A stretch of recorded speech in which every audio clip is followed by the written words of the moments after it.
안녕하세요. 복지는 사랑을 싣고 마음이 따뜻해지는 복지도움 사연을 읽어드리는 복지로 라디오입니다.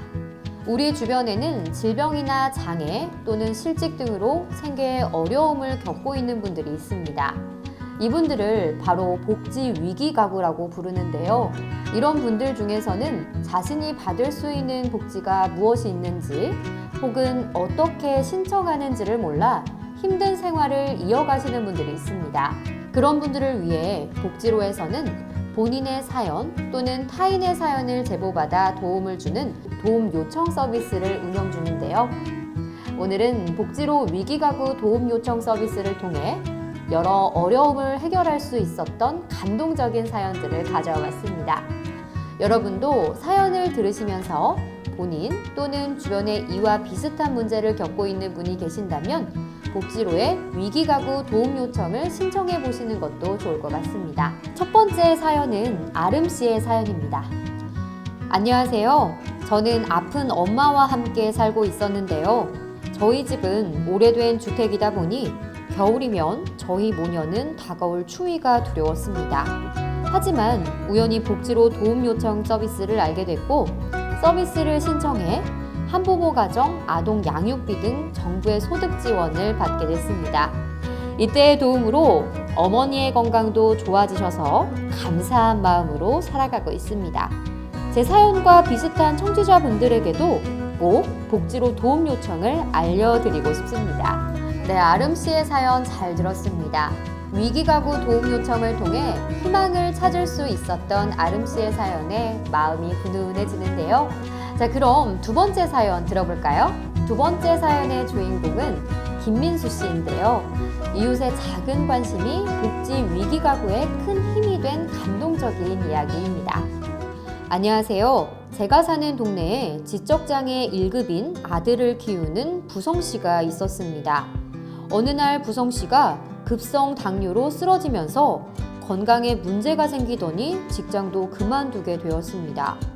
엎친 데 덮친 격으로 이혼까지 하게 되면서 생활고를 겪고 있는데요. 끝내는 아이를 굶기지 않기 위해 쓰레기 봉투에서 먹을 만한 식품을 뒤지는 상황에 이르게 되었습니다.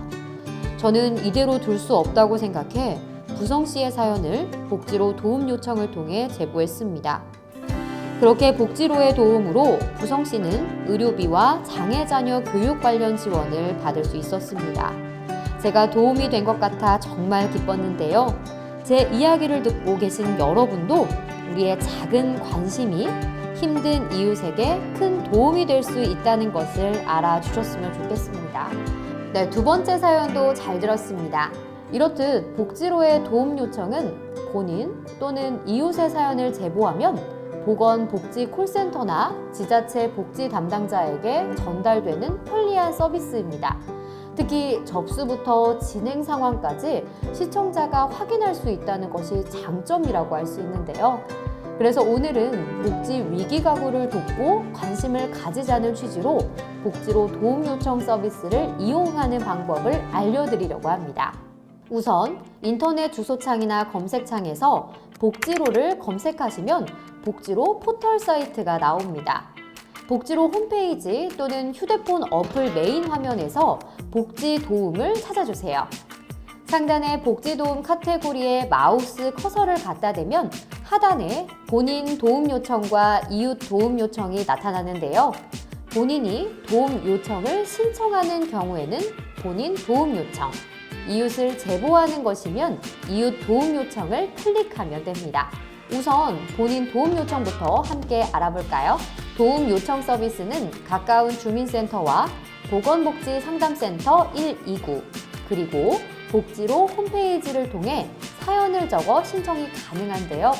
복지로 홈페이지를 통해 제출된 요청건은 14일 이내 처리되고 신청자는 단계별 진행사항에 대해 문자 메시지, 이메일 또는 홈페이지에서 처리 결과를 통보받으실 수 있습니다. 한편 도움 요청 페이지는 보안 정책상 30분 이후 메인 페이지로 자동적으로 이동되기 때문에 적어둔 내용이 사라지지 않도록 메모장 등의 프로그램에 임시 저장해 놓은 것을 추천드립니다. 그럼 본격적으로 사연을 제보하는 방법 다 같이 알아볼까요? 사연은 신체 건강, 정신 건강, 생활 지원, 주거, 일자리, 교육 다양하게 나누어져 있습니다. 그래서 사연의 상황에 따라 맞는 카테고리를 클릭하고 사연을 적어주시면 됩니다. 오늘의 사연이었던 아름 씨를 예로 들어 한번 작성해 볼까요? 사연은 최대한 구체적이고 증명 또는 조회가 가능한 사실을 적어주시면 신청이 더욱 효율적으로 처리될 수 있습니다. 자, 사연 작성을 완료했다면 이름, 주소, 연락처, 그리고 이메일을 입력해 주세요. 이름, 주소, 연락처는 필수 입력사항이므로 꼭 입력해 주셔야 합니다. 더욱 빠른 처리와 신청 수리를 위해서 현재 상황이나 상태를 증명할 수 있는 자료를 첨부하면 좋습니다. 파일 선택창을 눌러 제출하고 싶은 파일을 클릭해 주세요. 잘 업로드 됐는지 확인하고 싶다면 미리 보기를 눌러주세요. 그리고 도움 요청한 내용을 확인하기 위해서 비밀번호 4자리를 설정해 주세요. 그리고 신청 진행 상황을 통보받을 방식을 선택해 주세요. 비밀번호를 잊어버릴 경우 선택하신 통보 방식으로 비밀번호를 알려주니 안심하셔도 됩니다.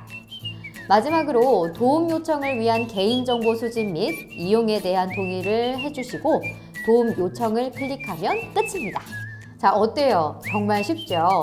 이웃 도움 요청도 동일한 방식으로 신청하면 됩니다. 자, 이번에는 구성 씨의 상황을 이웃인 우리가 발견해서 대신 신청한다고 가정하고 한번 작성해 볼까요? 상단에 복지 도움 카테고리를 클릭하고 이웃 도움 요청을 선택해 주세요. 사연을 한번 작성해 볼게요. 이웃 도움 요청에서는 작성자의 정보뿐만 아니라 도움이 필요한 이웃의 정보를 입력해야 하기 때문에 현재 상황이나 상태를 증명할 수 있는 자료를 제출해 주시면 됩니다. 이웃 도움 요청의 경우 신청 진행 상황이 작성자에게 전달되기 때문에 작성자분은 작성자 본인의 정보를 올바르게 기입합니다. 다음, 통보받을 방식을 선택해 주시면 됩니다. 어머, 지금 청취자분들의 질문이 올라왔네요. 첫 번째 질문입니다. 도움 신청은 한 번만 할 수 있나요? 좋은 질문 너무 감사드립니다. 답변을 드리자면 아닙니다. 도움이 필요한 상태라면 횟수에 제한되지 않고 여러 번 신청할 수 있어요. 신청을 통해 도움을 받았더라도 재도움 신청 역시 가능합니다. 자, 두 번째 질문은요. 외국인도 신청할 수 있나요? 이 외국인은 복지 서비스마다 적용 범위의 기준이 다르기 때문에 도움 요청에 사연을 올린 후 복지로의 검토를 받아야 해요. 따라서 신청 이후에 안내를 받아 서비스를 이용하시면 됩니다. 네, 이렇게 지금까지 마음이 따뜻해지는 복지도움 사연과 함께 복지로에서 복지도움을 요청하는 방법을 알아봤습니다.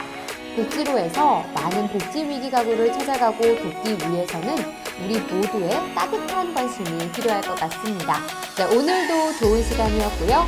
다음 시간에 더욱 좋은 사연을 가지고 찾아오겠습니다. 모두 안녕!